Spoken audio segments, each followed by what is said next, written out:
Thank you. Be seated.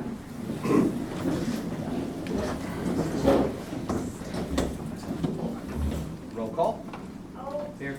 Nikki. Here. Sarah. Here. Phillips. Here. Hensley. Here. Bradford. Here. Tatum. Here. Lemmings. Here. Bass. Thank you. You had copies of the minutes sent to you through email. Do I hear a motion to approve those minutes? Second. Okay. A motion by Phillips, second by Tatum, or second by Lemmings, to approve the minutes. Any discussion? All in favor signify by saying aye. Aye. Any opposed? You received a copy of the treasurer's report. I'll entertain a motion to approve that. So be it. Okay, we have a motion by Tatum, second by Phillips, to approve the treasurer's report. Any discussion? All those in favor signify by saying aye. Aye. Any opposed? You've had emailed to you a copy of the appropriations analysis. I'll entertain a motion to approve. Motion to approve. Have a motion to approve by Justice Holt, second by Nikki Brown. Any discussion? All those in favor signify by saying aye. Any opposed? County Roads and Equipment Report. We completed some work on Calico, Liberty Springs, and Stracer. We begun work on the grant-funded project roads, which are Archie and Peyton Mountain. We pulled ditches again on the majority of the roads. We've completed several patch jobs. We're mowing as nonstop and as fast as we can.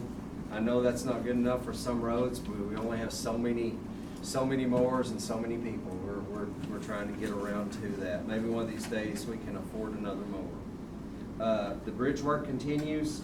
A lot of times this bridge work is done beneath the bridge and unseen, but they're working really hard to try to get those bridge reports cleaned up and make sure our bridges are safe. We've been shorthanded due to quarantines. Right now, we have one employee that is sick with COVID-19, and 3 were exposed for more than 15 consecutive minutes by riding in the cab of the same vehicle. They've tested negative, but they were advised to take the 14-day quarantine to make sure. Issue 1 on the ballot would make permanent a half-cent sales tax on non-grocery items that is set to expire in 2023.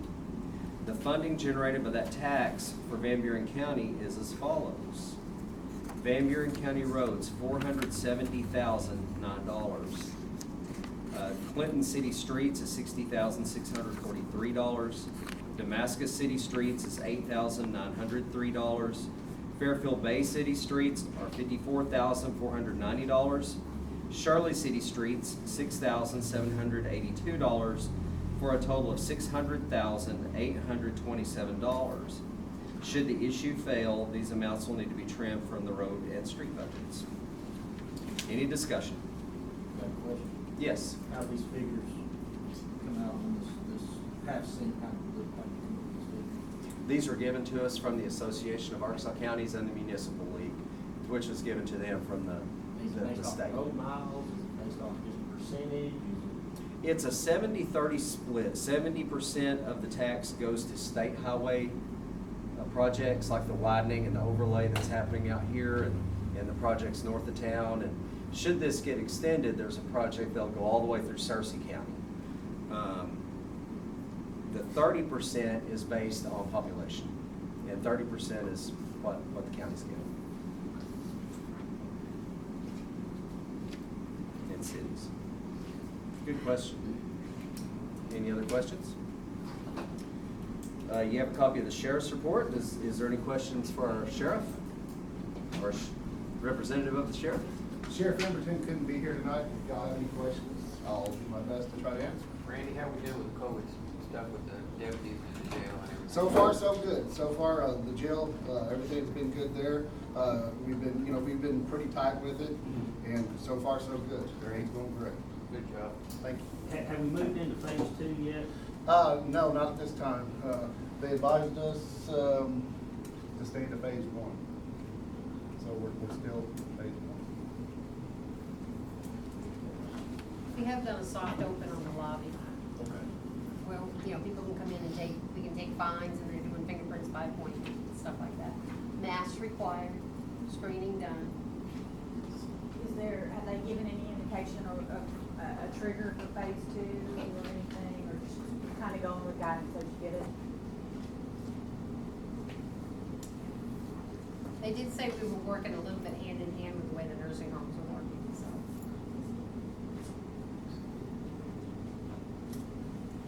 so. Are there any county officials or department heads that would like to address the court? Court, do you have any questions for any of the elected officials or department heads?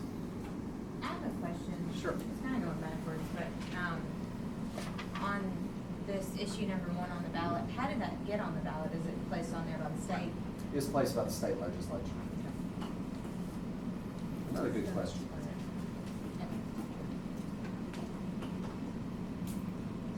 Sorry, my brain was. That's good. David Deaton?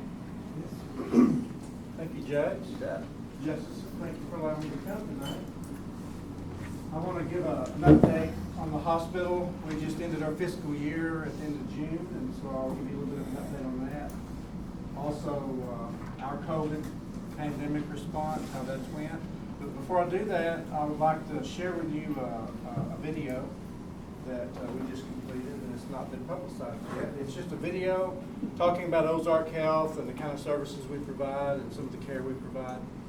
And a lot of hospitals around Arkansas and around the country have really suffered a big economic hit because volume declined rapidly back in the spring. And so this is just some of the early video footage that we have developed. So if you give me a moment, I'll get this started here and see if we can get it brought up. I should have a speaker here that'll work, but sometimes technical difficulties happen. Hope you can see it. Let me get this back on. I had to turn that off for Justice Tatum. I didn't want him to be blinded by the light. So, sorry about that. He's in the spotlight. That's right. So, give me just a second in order to warm up here. All right.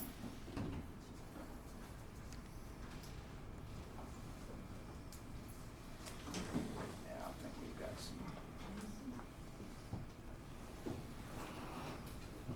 Make sure the sound's working. Did it come on?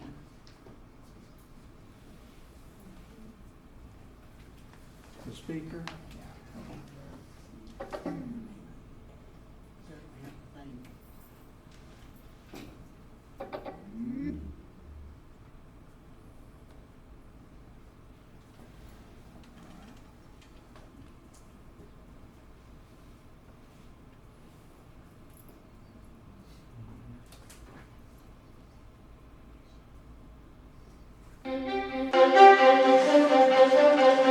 Ozark Health is a wonderful diamond in the rough, I call it.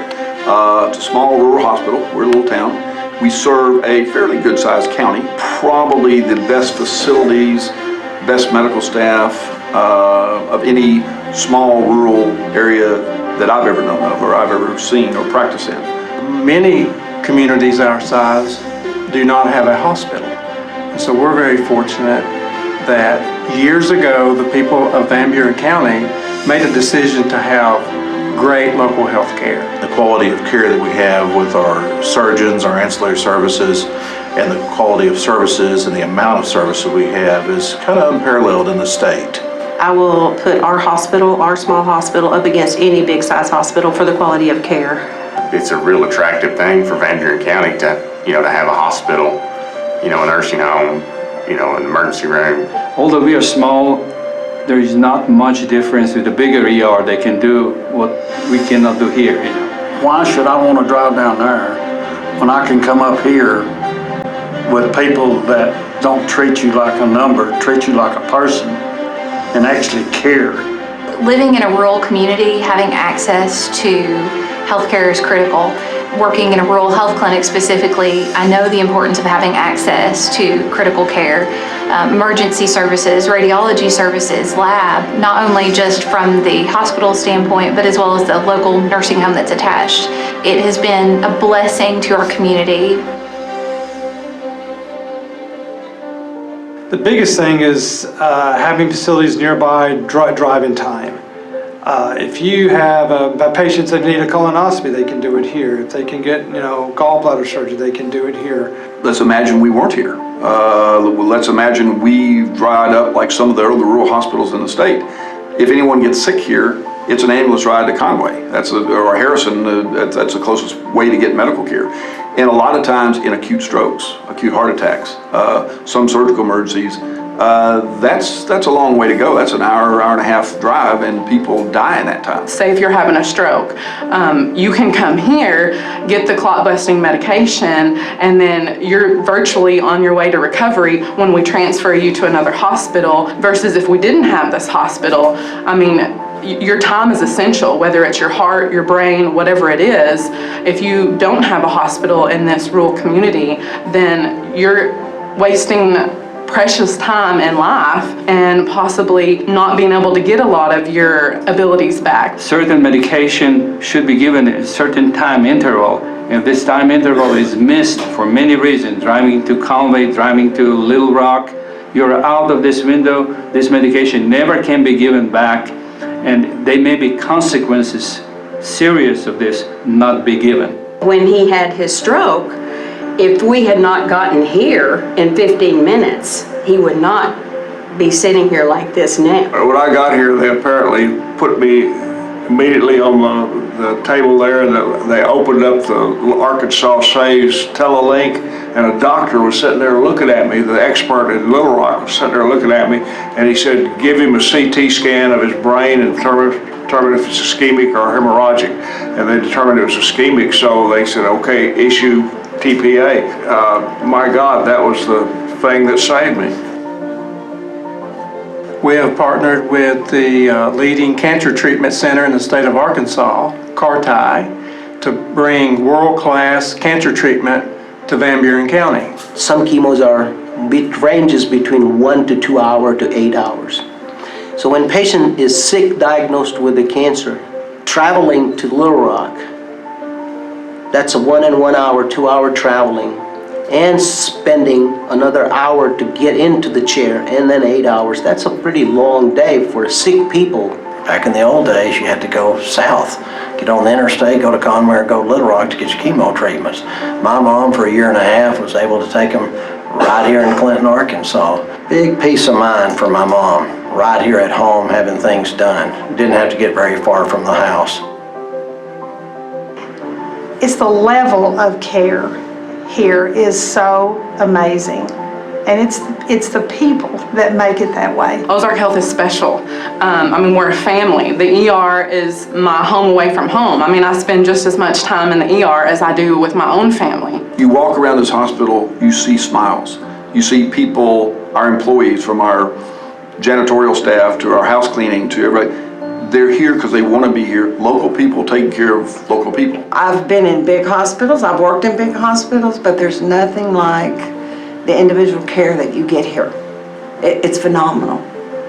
These people took time to explain what each thing was, why they were doing it. And I love them. I know that I can say that I am very blessed to work here. It's like a family up here. These people genuinely that I work with care for the people that we take care of. I've enjoyed it here because it is more like a family. You are able to, believe it or not, spend a little more time one-on-one with the patients. Here is more family. Everybody took the time to talk to you. And when therapy come by, they sat and talked to Dad. And especially an older person, they sometimes need that one-on-one, and he got it from everybody. Our purpose for being here is to serve people. And when I hear stories about the great care somebody received here, about the difference we made in their lives, it fills me with pride that we're able to do that. And what I'm really proud of is the fact that it is local people working here that made that happen. I've known Sierra ever since she was wearing diapers. And I know her daddy real well. She was watching, as I was exercising. Something wasn't showing up right. And she took the initiative. She got some doctors up there and said, this ain't right. Said something's wrong. And that's when they found out that 2 of my bypasses had collapsed. And I will go to my grave thanking her for what time that she has given me. Because if it hadn't been for this young lady sitting right here, I wouldn't be sitting here today. The good Lord give her the calling to what she's doing, and I'm living proof of it. They save lives here, and that's what matters. You know, you bring your loved one in here and you know they're going to get the highest level of care. These are hometown people taking care of the people that you see in the grocery store, you see on a Friday night on the football field, you see them in church. These are neighbors taking care of neighbors, and when you can take that level of compassion and not only take care of your neighbors to that degree, but take care of somebody off the street that you've never met and treat them like you've known them your entire life. People come here because a lot of the times this is the closest place and they've got nowhere else to go but here. But when they get here, they don't want to go anywhere else but here. I love my job, people I work with. It's just rewarding to come in each day and know that you've had an impact on someone's life. Not that I want to go to the hospital, this last place that I really want to go, but this is a place I'd recommend to anybody. My goal is to have the best team of healthcare professionals possible, and I believe that we have achieved that. The people that work at Ozark Health are qualified to work in any healthcare facility anywhere that they choose. And I'm really proud that they choose to work here and be a part of our team.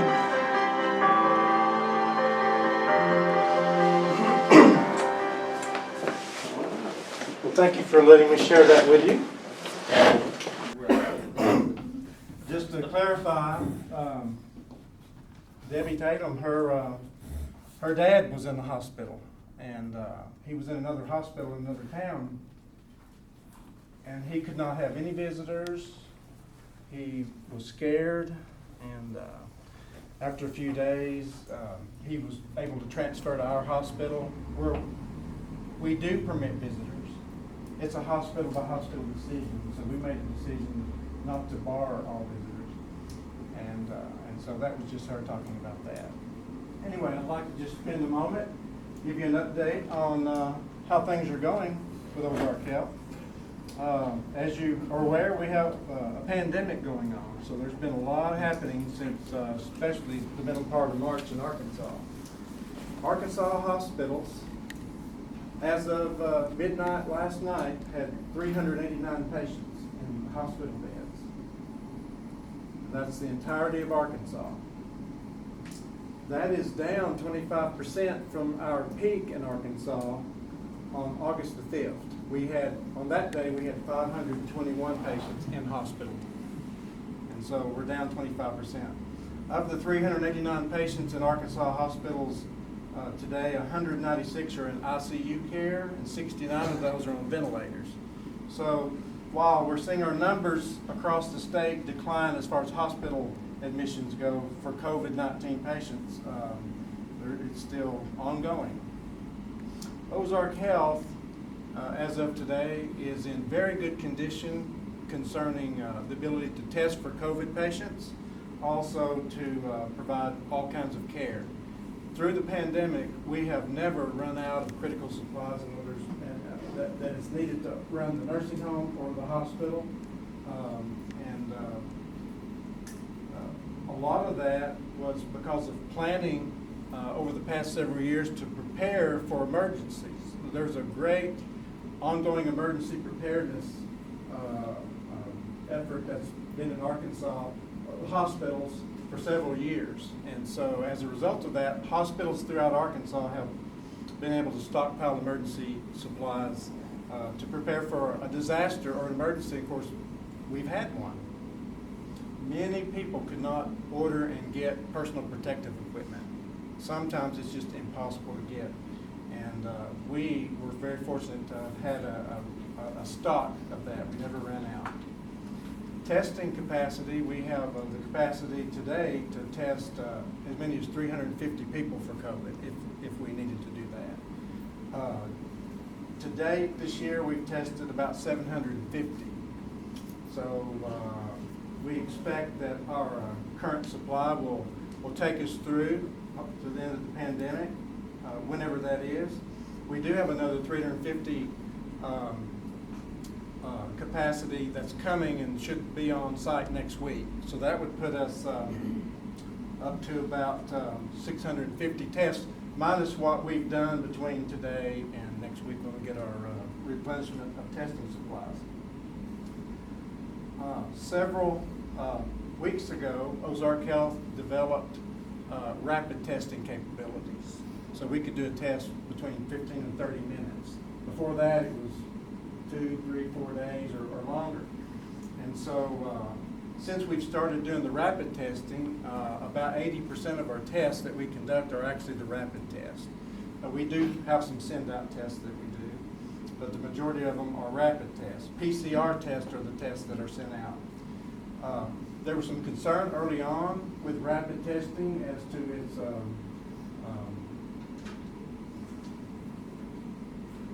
accuracy. And so we regularly take a rapid test result and then we send out a second sample of the same patient to a outside laboratory. And as of today, we have not had one negative test result that has been a false negative. So if anybody has gotten a negative test result from our rapid testing, as of today, we have never had any incident of a false negative. So if you get a negative test, you can be assured of it as of what we've experienced here today. Again, like I mentioned, our PPE supplies are good. There has been a lot of difficulty that some of the area clinics and EMSs have had since the pandemic started. And so we've taken some of our PPE and actually donated it to some of the area medical clinics and dental clinics and ambulance services. So sometimes we contact people to see if they need anything. Sometimes they contact us to ask if we have anything. We have never charged anybody for any of the PPE supplies that we've provided them. Ozark Health has acquired several doses of remdesivir, which is the most common treatment for COVID patients. Should we have an inpatient COVID patient that needs that medication, we have it here. The cost for us to acquire enough to treat 10 patients is almost $33,000. So expensive, but if it can save someone's life, then I think it's going to be worth it. We also have a supply of hydroxychloroquine, and as you know, depending on whether you're Democrat or Republican, that may be a choice you need to make. So we have both kinds. You have to have a little humor in these trying times. Hospital volume as of today is on average, between 80 and 100% of our pre-COVID levels. I don't know that we're up to 100% in many areas, but our emergency department was down about 40% during the depths of the pandemic back in April. April was our worst month in years as far as hospital services, volume. And so now the ER, as of today, is running about 80% of its pre-COVID numbers. So people are beginning to come back to the emergency department. They were really scared there for a while. Our concerns as healthcare professionals is that they put off care that they needed. In California, ER visits were down about 40 to 50%. Stroke cases in emergency departments were down 40%. I have a hard time believing strokes reduced by 40%. My concern was that people weren't receiving their care. But last year, just to give you some year-to-date perspective on how the year that ended in June compared to the prior year, even with the pandemic, our numbers are pretty close to what they were last year. Outpatient volumes range between 1 and 5% of what they were last year, which means they were down. Some departments were about even. Prior to the pandemic, Ozark Health volume in most every department was above the prior year's level. So we were having a better year than we had the prior year. But when the COVID hit, that changed some things. As a result of decreased volumes across the state and across the country, a lot of hospitals laid off a lot of employees. Some hospitals didn't, but a lot did. And Ozark Health, the leadership team, we just made a decision early on not to do layoffs until we saw more what was going to happen. And we just never laid anybody off. And so I'm glad we did not do layoffs, because now that our volume's approaching what it was before, that puts us in a good position to have adequate staff. We do have a few positions we're trying to hire for. Nursing home nurses, CNAs, we have a need there for some of those folks. We do need another respiratory therapist or two, but primarily we have enough staff other than that. Well, we have enough staff to serve everybody, but we've got some overtime and some extra shifts people are working. But anyway, to sum it up, we had no layoffs, we had no critical supply shortages, and we have an awesome staff at Ozark Health. Just to kind of go back to the emergency department volume, we had 7,295 ER visits last year, and that was down about 3% from the prior year. Interestingly enough, we had 1,287 ambulances come to our hospital last year, and that's up about 21% from the prior year. And so the question may be, if you had 3% fewer overall patients, why did you have 21% more ambulances? And my speculation is that the ambulances tend to bring in more severely ill people, and those people continue to come to the emergency department for the most part. And actually, we had an increase in volume there. There were times when the ambulance services were having a hard time getting a patient accepted to another hospital, maybe because of the COVID pandemic. So that could have had a little bit to do with it. Radiology had more than 17,000 radiology exams last year. Laboratory conducted 73,005 lab tests last year. Our respiratory therapists conducted about 17,300 respiratory tests and procedures. We had 916 surgeries and GI procedures in our operating room. Home health was down last year by about 9%. There was a time during the pandemic that patients were reluctant to allow even healthcare professionals to come in the home. But that's beginning to come back up.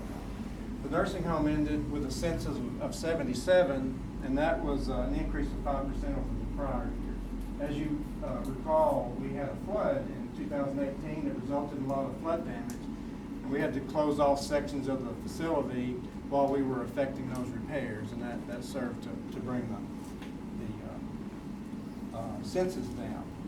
However, the census began to come up in the fall of 2019, and when the pandemic hit this year, we were about 85 residents was the average. Today, that's down to about 75, because what happened was the pandemic occurred and nursing homes were directed by the governor and the director of the Arkansas Department of Health to not allow visitors.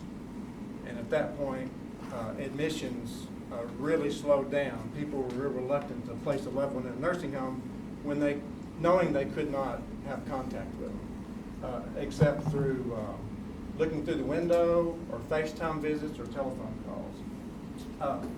We think once the pandemic eases up, that the census will come back up to between 85 and 90 residents. And as of this week, we have about 347 employees in our employment, and that's full-time, part-time, and PRN employees, and those are employees that are called in on a shift basis as needed. So that's a real quick summary of our year, and I wish it would have been better. I wish we wouldn't have a pandemic, but I'll tell you, the people in the county at Ozark Health, But also, all the medical clinics, I'm really proud of the way the medical community come together and coordinated. Clinics, the health department has really been helpful. Ambulance services done a great job. And so I'm really just pleased to announce that Ozark Health is in pretty good condition going forward, given what's happened last year. So thank you very much. Any questions for Mr. D? I have a comment. I volunteer with Tertiary Ambulance Service, and I was at our monthly meeting a couple of weeks ago, and they were saying that we can only order from our supplier extra small gloves, and I mean, the majority of our volunteers are men and can't wear extra small gloves. So I actually contacted Mr. Deaton and asked him if they had a surplus, and he fulfilled our need and then some. And actually, I just sent him the text of what we needed, and he texted back that he had delivered it. So that was phenomenal. Another thing was when I went through and did my EMS course, I did my clinicals at the local ER here, and one of the doctors in that video, Dr. Vuk, he was my favorite, so I made sure and scheduled my clinicals on the days that he was there. But he made me work. He made me get in and learn the things, but when we would leave the room with the patient, he would take the time and explain to me everything that we did and why we did it, and he made the learning experience very worthwhile. So I got to see that side of it as well. So he's definitely a diamond in the rough. One thing that I didn't see in the video and nobody likes to talk about is hospice. And my grandpa spent his last days, his last minutes in that hospital. And the hospice nurses, the staff, the doctors, they were amazing. And when we cried, they cried with us. So they made a terrible situation as bearable as it could possibly be, and we could not be more grateful for that. So, amazing resource. I also have a comment. I hadn't seen the video. I was very impressed by the video. I'm proud of that.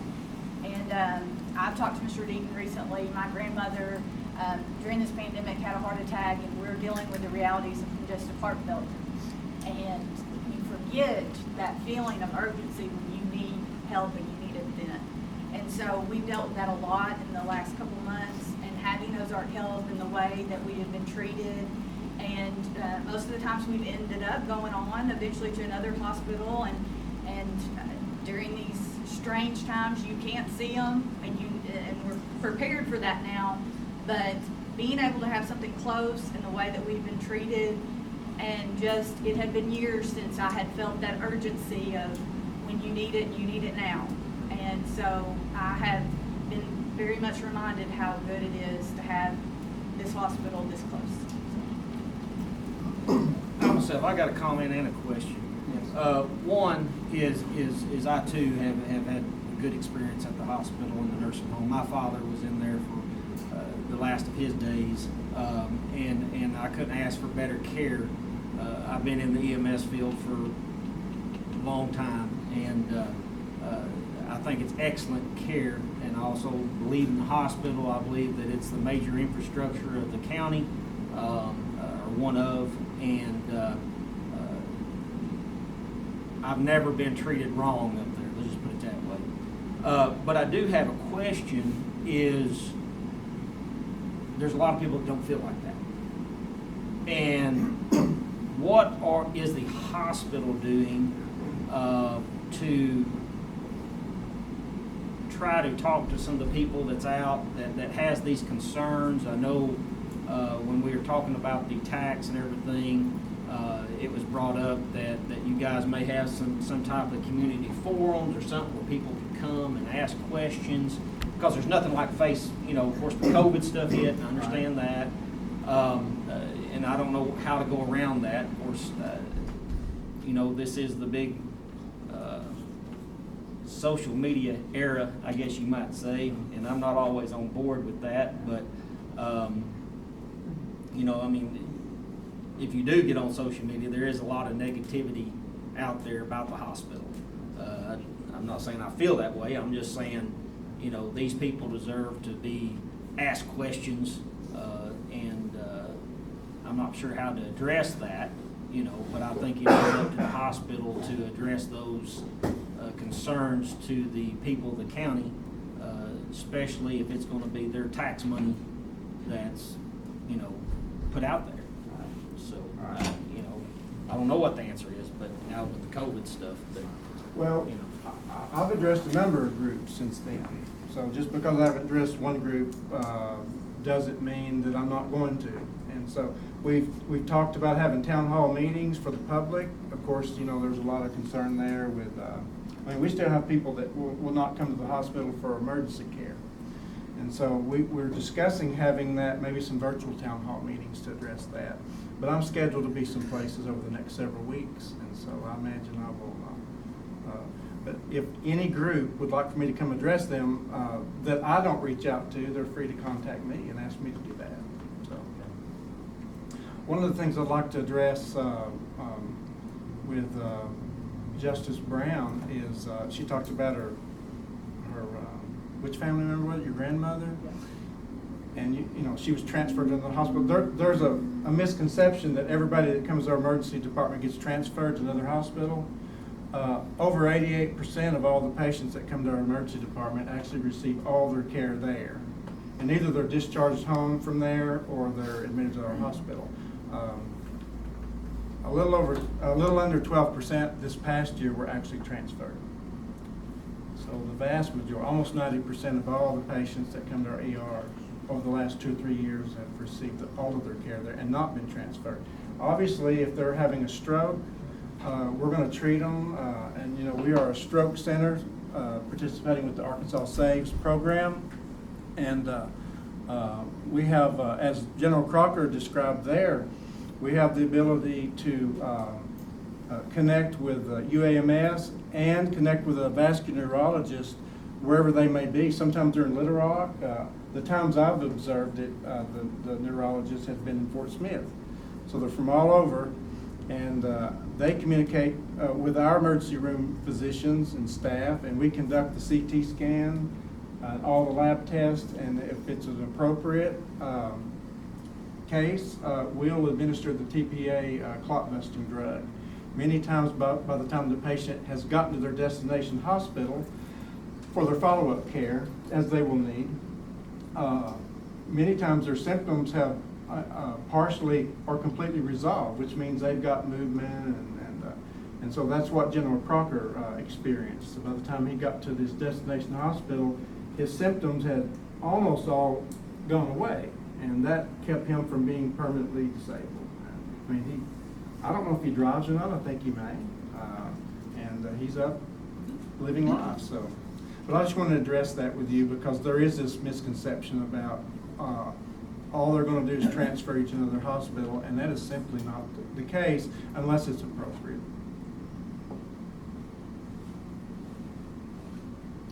Speaking of social media, could you clear up what has been on there today about the wreck in front of the hospital?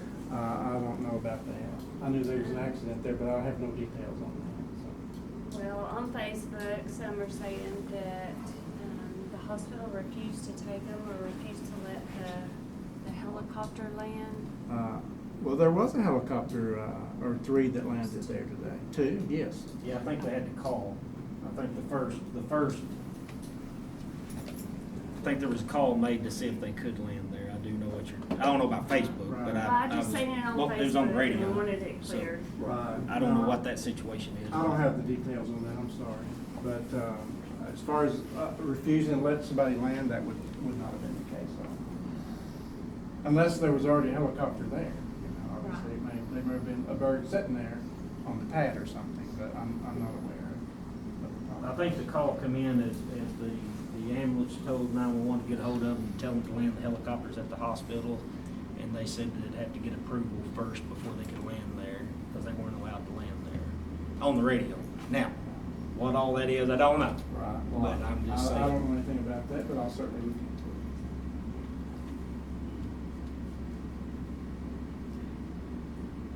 questions from the court? I do have a question about the proposed tax. So I haven't seen where y'all have talked with anyone about, you know, actual numbers.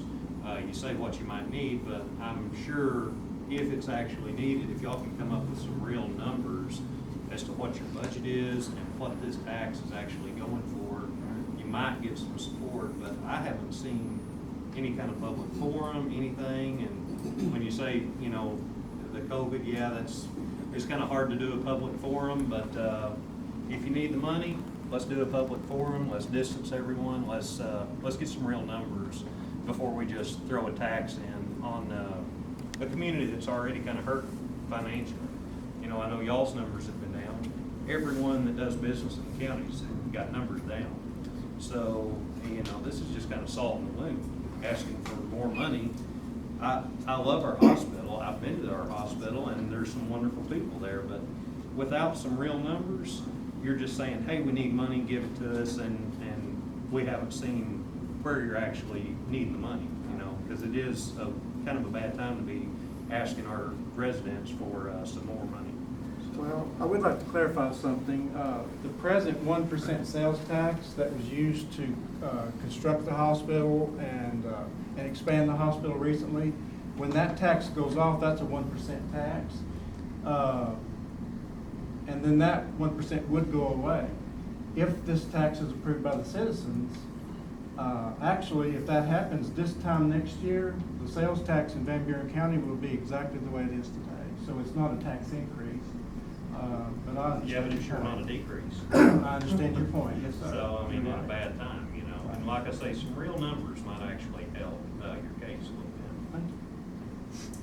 Are you able to use any of that tax? I realize it's not your building. Are you able to use any of that tax to maintain the building at all?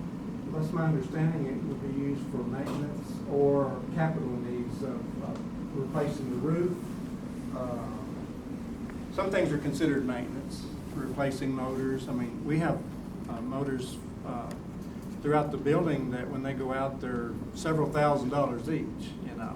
Our HVAC, an example would be our HVAC system is computer control. We have over 150,000 square feet. To replace that system completely would be over $1 million. So that's just the computer controls. And of course, the building is over 16 years old now. And so anything electronic or mechanical will eventually go out. So to address the gentleman's concern, it's items like that. And so we will get some information together. Now, it's hard to predict what our needs are going to be 5 or 10 years from now, but we can give you some information on what we foresee that our needs are going to be. I think a projection of how you would like to use the money would be helpful. If you are able to use it on building maintenance. I will say that I've had more than one person come up, and the misconception is that you have a free building. So if you are able to use it to maintain that building and provide employment and all that other stuff, then, you know, it's not just a free building that you're benefiting from, so. You know, there is the conception it's been a free building, and for the most part, you know, the county partnered with us for us to operate, you know, the hospital and nursing home. But back in the early days of the hospital being occupying the current campus, Ozark Health invested more than $2.3 million ourselves into finishing out the building and equipping it. So the county did not pay for the entirety of that, but they paid for the majority of it. I just think being open as you can possibly be is going to allow people to be more open with their wallets. Right. So. Any other comments or questions or public comments? I'm kind of curious about the ventilator. I've heard about these ventilators. Do we have those? Actually, we have 7 ventilators. Oh, wow. And we use them Have you had to use them any? We use them from time to time. Thankfully, we've never had to use all 7 at the same time. We've been very blessed, as you know, in Van Buren County, North Central Arkansas in general, with the pandemic.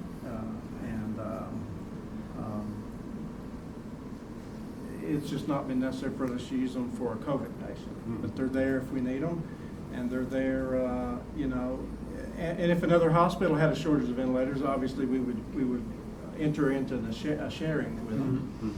But most hospitals our size do not have 7 ventilators. Yeah, I was So over the thinking 1 or years, 2, we've yeah. just acquired those, and we have them. And there's been times we've had a few in use at the same time. I think we've been exceptionally prepared for the COVID pandemic.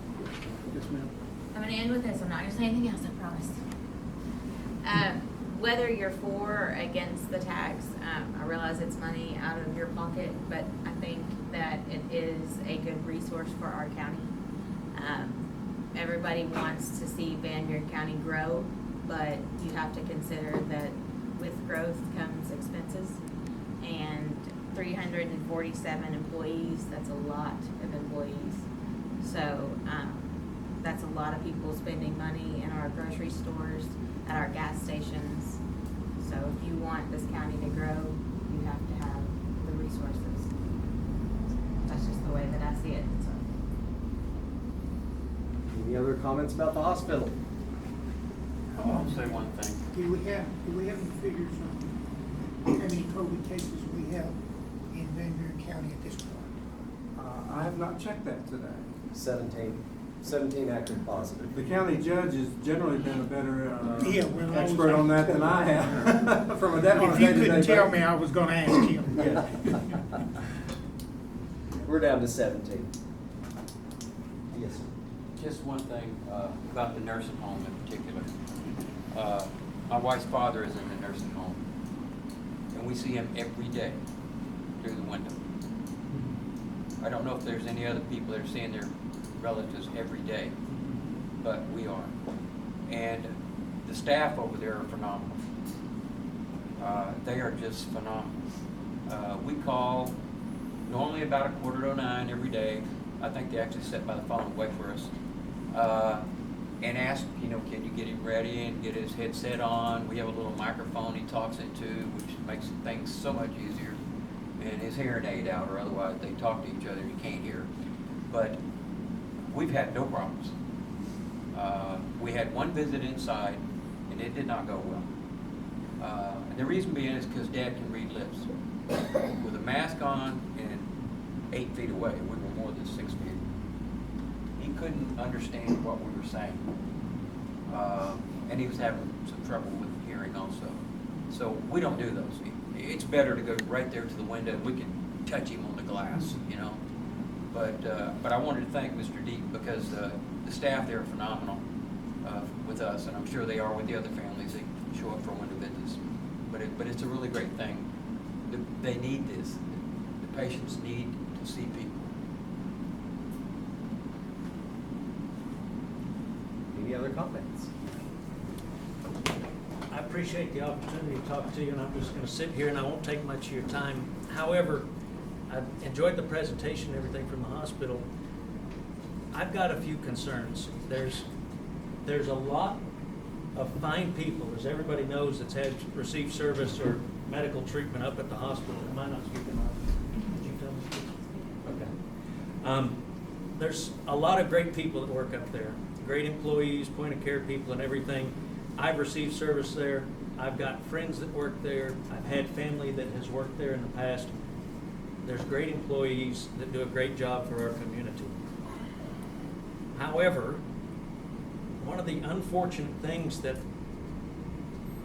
I hear too much of from current and former employees is that they don't feel that they are valued and respected in the way that we might hope for the effort and the work that they put in and the treatment that they give to people like us that show up in there.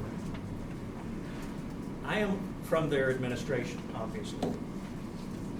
I'm afraid that this court and the residents of this county have gotten a taste of the disrespect that some of the employees up there have to endure on a regular basis over the last several months. Insofar as you all, a majority of you I should say, agreed to give them a tax on the ballot in November. modified from their request, but you agreed to let them have a tax option on the ballot. And that was partly under the pretense that they were going to have these town hall meetings to explain to your constituency, the residents of this county, what that was for and to answer the questions. And everybody knows there are a lot of questions in this county about this tax. Mr. Jackson's been here before asking questions that you guys don't have answers to, and it's not your responsibility to answer. It's the hospital's responsibility. And you took them on good faith on the promise that they would hold these meetings, and you agreed to put a tax on the ballot. And they have squandered the last several months, and we can use COVID as an excuse, but it's not impossible to have a group of people get together and talk, obviously. Now we're a month out before early voting, and your absentee ballots are going to be coming in.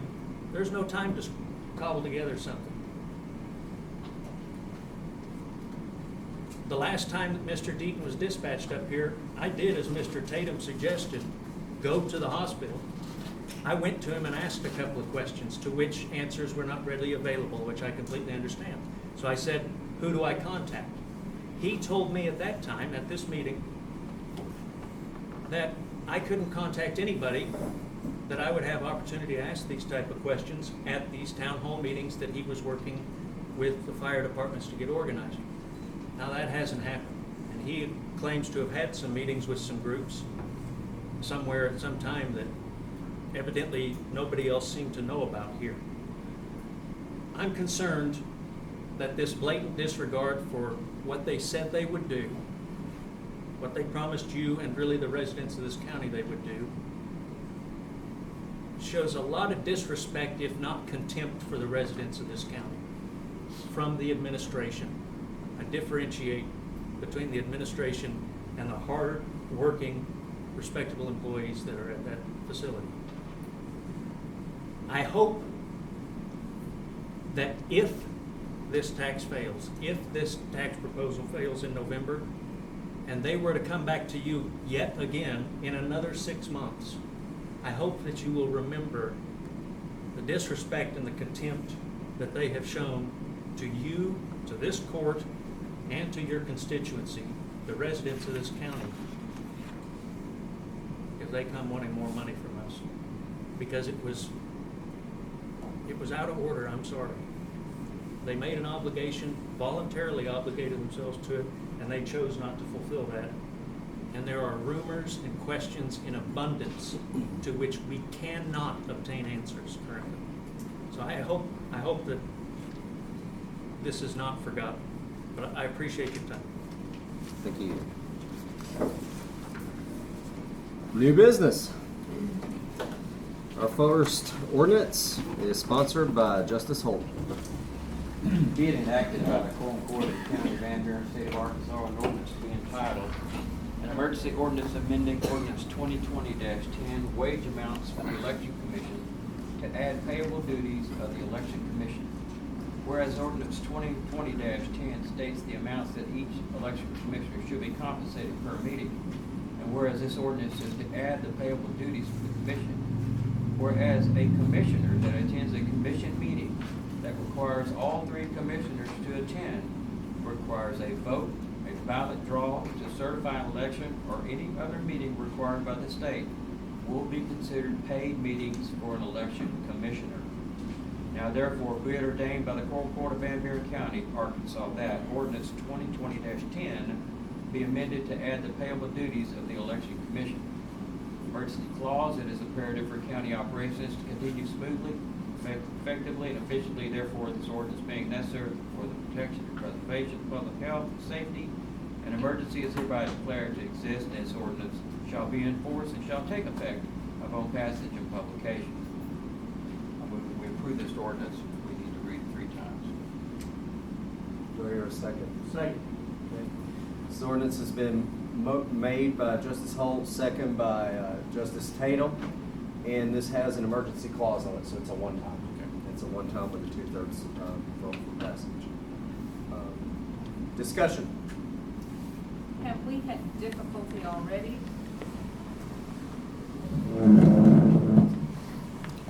That's a question for Pam. Yeah. We've had some minutes turned in that were questionable. But really, this came from the State Election Commission.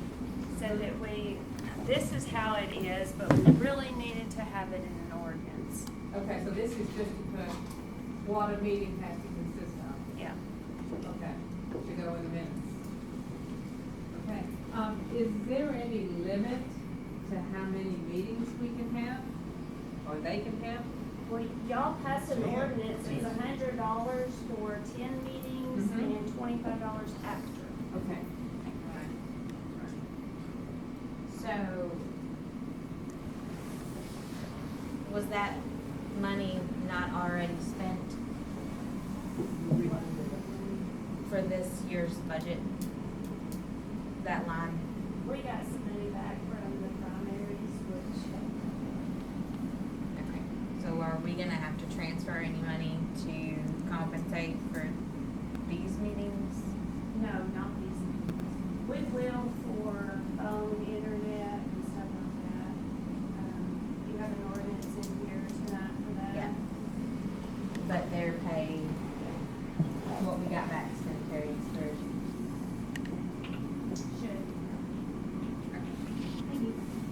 That's kind of depending on how many poll workers they're gonna need. And, training and poll workers. But there should be enough part-time money to carry us through the general election. And I think this is all based off, correct me if I'm wrong, it's based off we get reimbursed for 10 meetings from the state. Yes. And I think once this was discussed a few months back, the state said that's pretty much an average. 10 meetings is what the other counties do. So are you saying that these payable duties, the ballot draw goes into those 10, counts as those 10 meetings? Yeah, that counts as 10 meetings. And the certification of the election counts as one of those 10 meetings?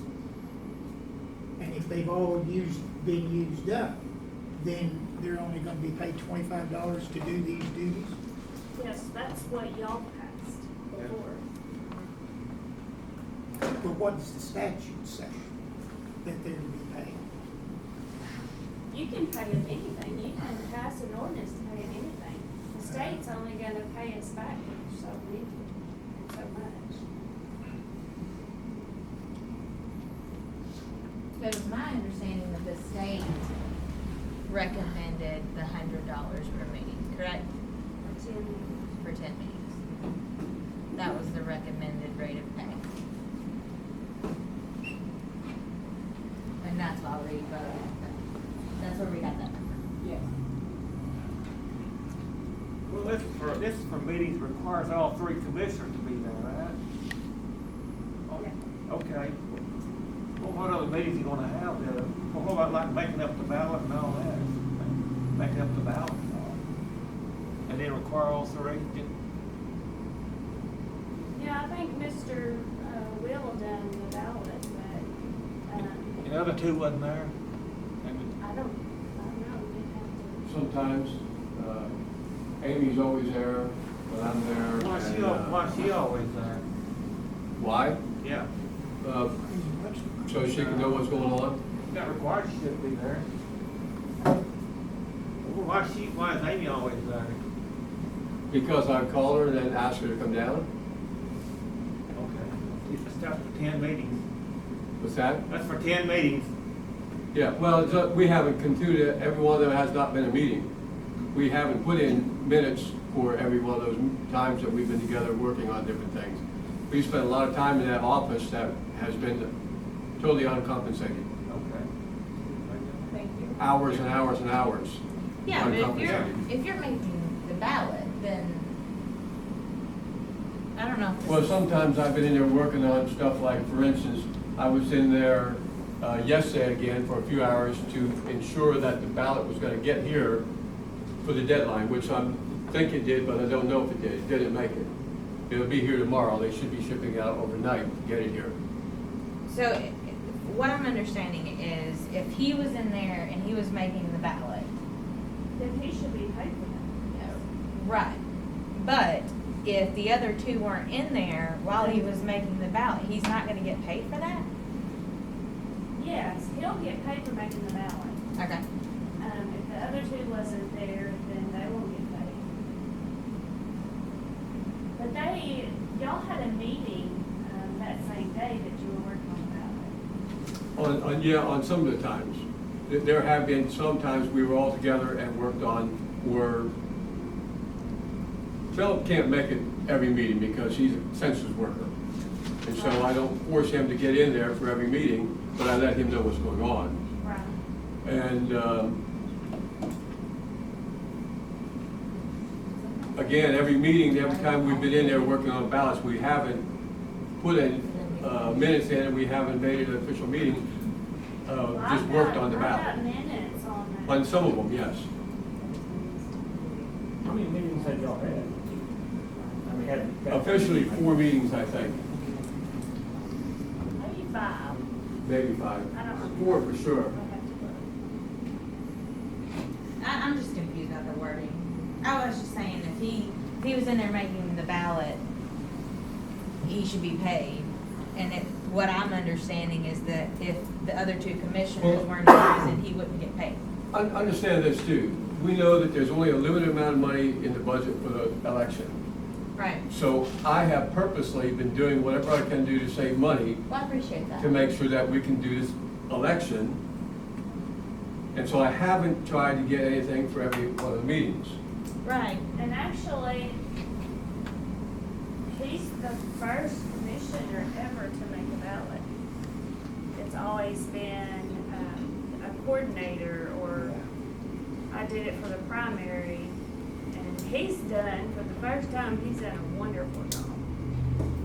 And I see what you're saying, because I have no issue if he's making the ballot getting paid for it. I have no issue with that. But I see what you're saying here, because it says that a commissioner that attends a commission meeting that requires all 3 commissioners to attend is how they get paid. Right. It's not a single person, and I think that's what you're Yeah, that's you're what my looking hang at. up is, because I think that's what the question is. making a ballot is a pretty, it's an important job, and I Well, mean, and the other thing about that is when you're doing that ballot, right, like Pam said, this is the first time that I've done a ballot at all. I've not been involved in any of this before, and evidently the commissioners didn't make the ballot before. But when you get into the ES&S portal, there's no need for 3 people to be there to do that. One person's all that can be in the computer at one time doing that part. And so that's basically what I've been doing. I've been sitting at that desk with that computer, typing in names, etc., getting in the information for the precinct numbers, various things that are related to it, but they haven't all been, I haven't made them all minutes or meetings. Sarah, I think the last section of this ordinance pertains to what he's doing. Or any other meeting required by the state will be considered paid meetings for an election commissioner. He's an election commissioner. So if he was working on a ballot, he should be paid for that. But if we do that, what's gonna happen is we're gonna have too many meetings. I understand. I We'll just don't we won't be over the threshold. But I think that covers that. Okay, as long as, that's fine. You can't get more time in your life. I mean, I realize that you can't bill for everything because you'll go over budget, and I appreciate what you're doing. I just don't know that it's fair for you to make a ballot and not get paid for it, but that all 3 commissioners thing was tripping me up. Yeah, I agree. I read it entirely. Yeah. I agree I that see what you're saying. he would get paid under that. Yeah, he could be The paid. election commissioners used to always do the ballots. I know for a fact, because when I had that job, the election commissioners did the ballot until they hired Jeff Hall. And then Jeff Hall then did the ballot. But you said you do 90% of what Jeff did, so you should be able to do it. You told this court that you did 90% of Jeff's job. I did for the primary. Yes, but why didn't you do it for the general? It's not under me anymore. That's your job. No, it's not. That's the county clerk's job, is to run elections. My job is for early voting, period. I mean, you've been in this position, I would think that you would remember that. I know what the position says, and the elections are under the county clerk. I don't think this dialogue has anything to do with the ordinance that's before us, so let's try to stick to the ordinance that's before us. So before I vote on this, would it be possible, if he wanted to, for him to be paid for making that ballot, even though the other two weren't in attendance? Because of this last. That's not the only way Or. it can be paid. Because of the or? Yes. Okay, perfect. That's all I needed. Thank you. Any other discussion about the ordinance? Roll call vote. Holt? Yes. Nikki? Yes. Sarah? Yes. Phillips? Yes. Hensley? Yes. Bradford? Yes. Tatum? Yes. Fleming? Yes. Bass? No. Any 2022?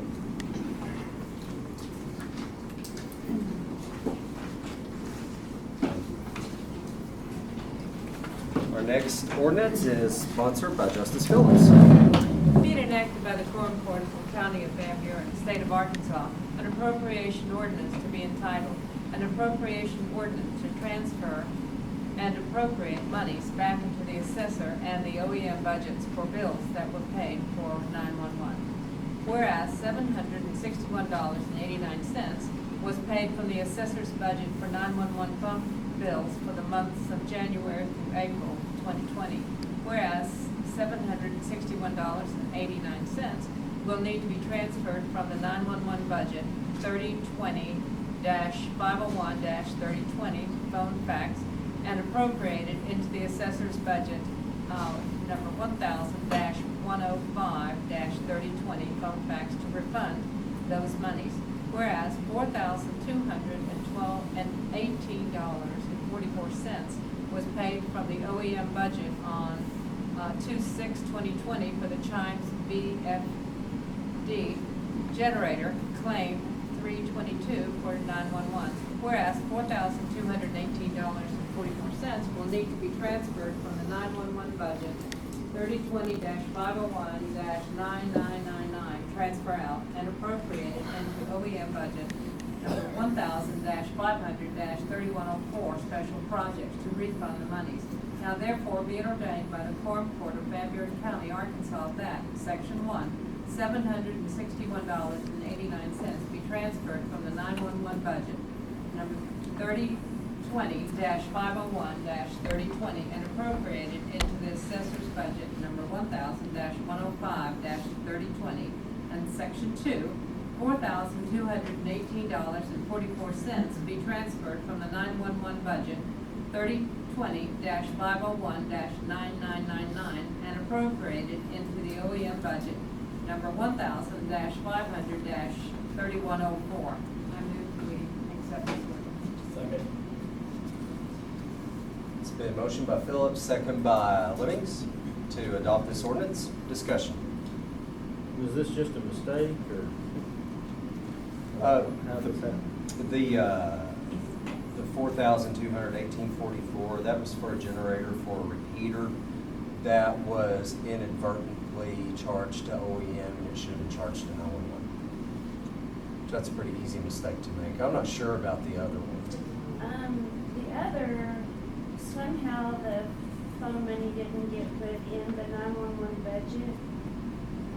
So it's been paid out of the assessor's budget. Shouldn't have that. Should have put money in there before.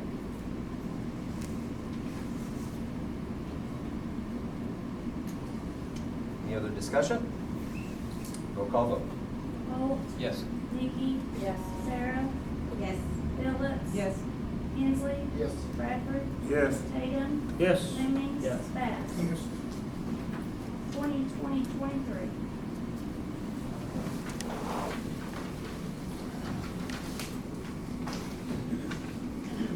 Next ordinance will be read by Justice Tatum. Been enacted by the Quorum Court of the County of Van Buren, State of Arkansas, an appropriation ordinance to be entitled, an appropriation ordinance to appropriate $4,040.52 from grant reimbursements into the following line item. 3009-0700-2023, machinery repairs and parts, $4,040.52. Whereas Solid Waste received a 75% matching grant for baler repair, propane, and building improvement / doors from the White River Regional Solid Waste Management District, and whereas there is a need to appropriate those funds, now therefore be it ordained by the Quorum Court, Van Buren County, Arkansas, that the sum of $4,040.52 be appropriated into line item 3009-0700-2023, machinery repairs and parts. I move we approve as written.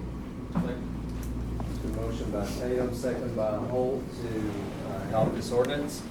Any discussion? Roll call vote. Holt. Yes. Nikki. Yes. Sarah. Yes. Phillips. Yes. Hensley. Yes. Bradford. Yes. Tatum. Yes. Lemming. Yes. Bass. Yes. 2020-24. Our next ordinance is sponsored by Justice Holt. Being enacted by the Quorum Court of the County of Van Buren, State of Arkansas, an appropriation ordinance to be entitled, an appropriation ordinance to appropriate $37,500 from a grant into necessary line items. Whereas the Van Buren County Road Department received grant funding of $37,500 from the Arkansas Unpaved Roads Program for a project on Peyton Mountain Road. And whereas the amount is 1/2 of the proceeds of the grant, which were paid up front, with an additional $37,500 payable on completion of the project. And whereas there is a need to appropriate the funds. Now therefore be it ordained by the Quorum Court of Van Buren County, Arkansas, that the sum of $37,500 be appropriated to the following line items: 2000-0200-2026, culvert and pipe, $20,000, 2000-0200-3009, other professional services, $17,500. I move we approve this ordinance. It's been motioned by Holt, seconded by Phillips to adopt this ordinance. Any discussion? Roll call vote. Holt. Yes. Nikki. Yes. Sarah. Yes. Phillips. Yes. Hensley. Yes. Bradford. Yes. Tatum. Yes. Lemming. Yes. Bass. Yes. 2020-25. Thank you. Now, our next ordinance is sponsored by Justice Bass. Be enacted by the Quorum Court of the County of Van Buren, State of Arkansas, an appropriation ordinance to be entitled, an appropriation ordinance to amend the original appropriation ordinance 2019-55, the annual operating budget for 2020, to increase the projected revenue in county general and appropriate $3,281.98 for the Election Commission and volunteer fire departments. Whereas the Election Commission budget is running short in phone, fax, and other sundry insurance. And whereas monies will be needed to be appropriated to the line item shown below, $635 into number 1,109-3020, phone fax, $1,520 into 1,109-3023, internet, $441.51 into 1,109-3054, other sundries insurance. And whereas the volunteer fire department is running low on workman's comp, and whereas $682.47 will need to be appropriated into 1,502-1010 workman's comp. Now therefore be it ordained by the Quorum Court of Van Buren County, Arkansas, that $2,599.51 be appropriated into the Election Commission budget as stated. Section 2, $682.47 be appropriated in the volunteer fire department budget as stated. I move for its adoption. Second. Motion by Bass, second by Holt to adopt this ordinance. Any discussion? Roll call vote. Holt. Yes. Nikki. Yes. Sarah. Yes. Phillips. Yes. Hensley. Yes. Bradford. Yes. Tatum. Yes. Lemming. Yes. Bass. Yes. 2020-26.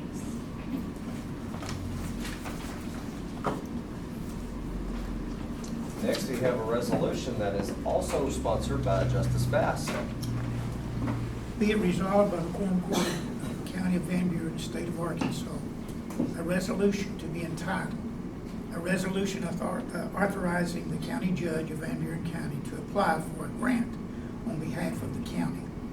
Whereas the Van Buren County Quorum Court has determined that the county meets eligibility requirements necessary to apply for a grant under the Arkansas Unpaved Road Grant Programs, and whereas Van Buren County has presented plans to mitigate an ongoing area of erosion on Silver Rock Road in a manner which protects the natural flow of water that is destined for the middle fork of the Little Red River, and whereas the Quorum Court of Van Buren County recognizes the need of the project, concurs its importance, and supports the efforts to proceed with the same, and whereas the Van Buren County has furnished proof they have $75,000 to be applied to the project as a local match, therefore be it resolved by the Quorum Court of Van Buren County, Arkansas, that the county judge of Van Buren County is hereby authorized to submit an application, a formal request to the Arkansas Rural Development Commission for the purpose of securing state grant funds in the amount of $75, aid and assist by Van Buren County in exceeding the proposed project described herein, and that the county treasurer is further authorized to administer the grant funds for the same project. I move for its adoption. Second. We have a motion by Bass and a second by Nikki Brown to adopt this resolution. Any discussion? I mean, what are we gonna do with that? What are we doing? That is, are you familiar with this area that we're talking about? I think so. It always washes out, and the road is lower than the surrounding area. We're gonna build that entire area up. We're gonna do what we're doing on Peyton Mountain Road, and put one of those big half pipes with a concrete foundation in, and build that area completely up so that we don't have to worry about it washing out again.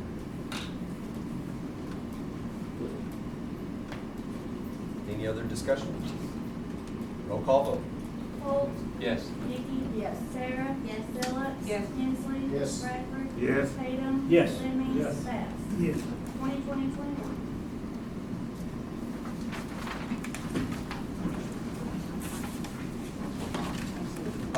Our next resolution is one that I will take all the fault for. I forgot to get it ready in time. So I will entertain a motion to suspend the rules to entertain a final resolution. So be it. Second. I have a motion by Holt, second by Nikki Brown, to suspend the rules for the purpose of entertaining another resolution. Any discussion? Roll call for suspension. Holt. Yes. Nikki. Yes. Sarah. Yes. Phillips. Yes. Hensley. Yes. Bradford. Yes. Tatum. Yes. Lemming. Yes. Bass. Yes. Thank you. Justice Brown? Be it resolved by the Quorum Court of the County of Van Buren, State of Arkansas, a resolution to be entitled, a resolution to confirm the appointment of a member to the Van Buren County Library Board. Whereas the Van Buren County Quorum Court has a responsibility and legal obligation to approve and confirm the appointments of members to the Van Buren County Library Board. And whereas there is a need to confirm the appointment of Vicki Carver to the Van Buren County Library Board. This appointment is to replace Philip Ellis and will expire in 2023. Therefore, be it resolved by the Quorum Court of Van Buren County, Arkansas, that the Quorum Court of Van Buren County hereby confirms the appointment of Vicki Carver to the Van Buren County Library Board, the board's terms to expire as noted. The Van Buren County Library Board members are David Emmerling, term expires in 2025, Kelly Tester, 2024, Vicki Carver, 2023, Christy Eastridge, 2022, Stephanie Treese, 2021. I make a motion, we adopt. Motion by Brown, or Nikki Brown, second by Phillips, to adopt this resolution. Any discussion? Roll call vote. Yes. Vicky? Yes. Sarah? Yes. Phillips? Yes. Hensley? Yes. Bradford? Yes. Tatum? Yeah. Fleming? Yes. Bass? Yes. 2022. At this time, I would entertain a motion to suspend the rules for the purpose of dispensing with the audible reading of the transfers. Second.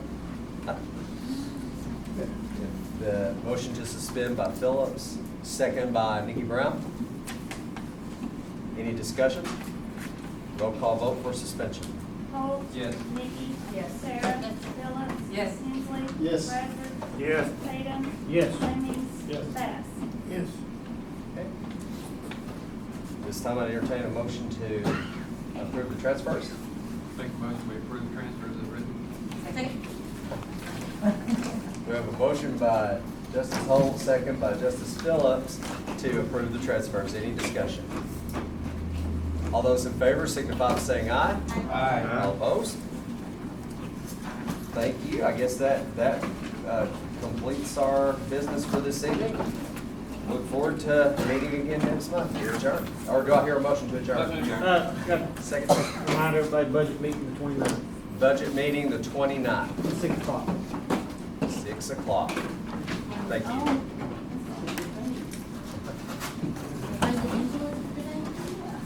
So I have a motion and a second to adjourn? Second. We had a motion. Yeah, I'm motion.